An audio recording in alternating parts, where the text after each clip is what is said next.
Sanibonani. Welcome back to my channel. Welcome back to Mkosi Nophile. Ngiyabonga kakhulu for coming. Thank you very much. Mumusha ke ungaka-subscribe, please ngicela subscribe, like i-video, share i-video as well. So, kule video kune audio abengifuna ukuthi ngipostele yona kwakukhuluma uWelile Mchunu, and we all understand ukuthi uWelile Mchunu udadewabo kaNgizwe Mchunu, right? So ekhuluma ngeindaba zona lezi zasokhozi nje kwakuningi nje okwenzekayo. I think naye wayiphawula ngendlela ayiphawula ngakhona, ekhuluma ngabaxoshi emsakazweni tontoni. Ngipostele ivideo about ubhuti Linda Spear noNgizwe Mchunu ukuthi bazoba belaphana kwisho ukuthi unfollowed intontoni bekhuluma ke ngendlela nje abaxoxa ngayo cause intontoni. So uWelile she's talking about ukhuluma nje ubala bona abantu abaxoxa cause uyambala nje ubhuti uLinda Spear azabala ubhuti wakuNgizwe Mchunu abale nje nobani noSibu something like I think uSibu Buthelezi if I'm not mistaken. So but into engimangazayo ukuthi mina umethi bonke abaphuma okhosini nje bayimphuphe athi bayimphuphe. That time kunobhuti wakhe. I felt like this one was like bengeke ngize ngiyiposte the audio, but the fact that ukhuluma kanjalo usisiwelile and there is her own brother in the situation, athi bapho ngizwe bayimphuphe ehlele ekhaya. Like honestly, like really guys, can you say that about your own brother, your own flesh and blood? Noma besikuthana izwani bafethu, your own flesh and blood.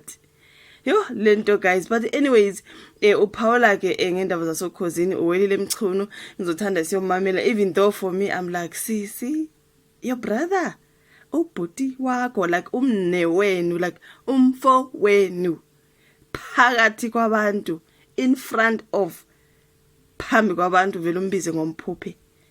Yo hayi angeke bafethu, but anyways unezathu zakhe zokuthi kungani. But anyways uPaula ke ngodaba lasokhosini ethi ngi-insert nice clip ekadade uWelile Mchunu, sobonana ku video elandelayo.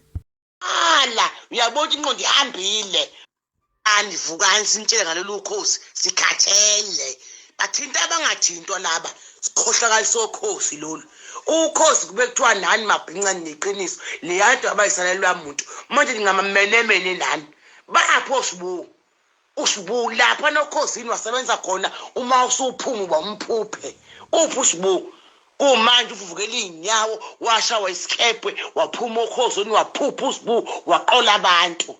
Ngithini ngoLinda Spear intetho uma isifika emsakazweni kuvuke ngishingane elele kuvukiza lokwazi ivulela ukhosi. Namhlanje Linda Spear uyantata noPapa Jim atendeni, uyabuthi inqondo ihambile itiyadida istress sokhosi bapho ngizwe bayimphuphe ehleze emakhaya basangana yilo ukhosi cause nginemkofu ngizothi libone ukhosi nginemkofu. Umuphi umsakazo uphume laphana enimbone ephumelela nini?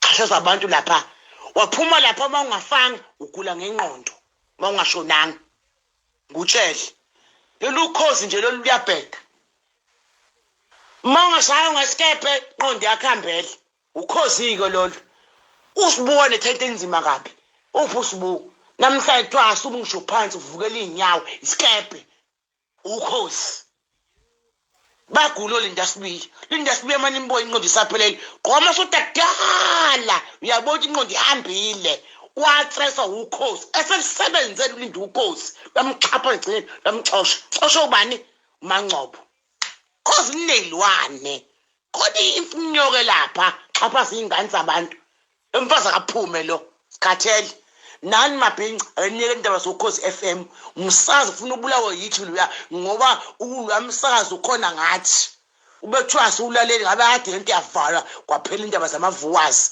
angalokhuzwa umuntu.